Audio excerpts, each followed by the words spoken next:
Nasib pengantin pria dibacok sebelum akad nikah di Palembang, terpaksa ijab kabul di IGD RS.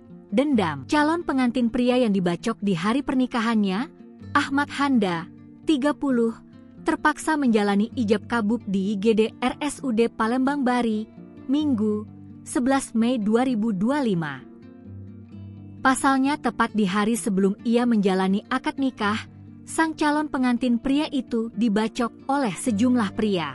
Hingga akhirnya, Ahmad dinikahkan dengan istrinya, Farida Aryani oleh penghulu dari KUA setempat dan dihadiri oleh keluarga kedua mempelai. Sebelumnya, Ahmad diserang saat baru turun dari mobil untuk melangsungkan akad sekaligus resepsi pernikahannya di Jalan Panca Usaha, Kecamatan Seberang Ulu I, Palembang. Selain membacok korban, ada juga pelaku yang melepaskan tembakan udara. Para pelaku saat ini masih buron. Pasca sah dinikahkan korban, Ahmad kemudian dirujuk ke Rumah Sakit Umum Pusat Muhammad Hoyesin untuk mendapatkan perawatan lebih lanjut.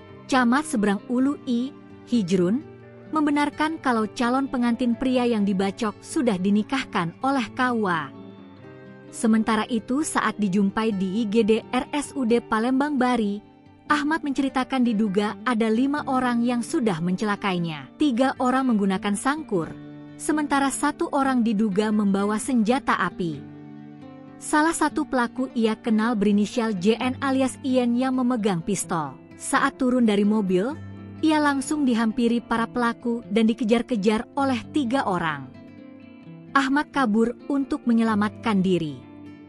Salah satu pelaku, kata Ahmad, diduga memiliki dendam dengannya lantaran pelaku merasa dicepui oleh korban. Mereka pernah terlibat ribut di atas jembatan Kertapati Palembang hingga terjadi penusukan di tahun 2019.